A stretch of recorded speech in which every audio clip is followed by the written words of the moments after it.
হ্যাঁ বড্ড বড় এনেছে জাকারিটা। হ্যাঁ ওইগুলো সামনে কোনটা? ওই যে বড় মতো যেটা প্রদীপ জ্বলছে যেটার ভেতর। আমি ফার্স্টে ভাবছিলাম এই ছোটটা বন্ধ এত বড়।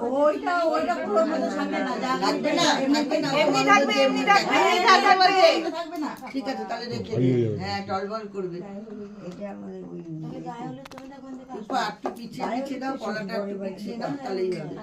যেরকম ভাবে চিল দালে ওইভাবে বসে।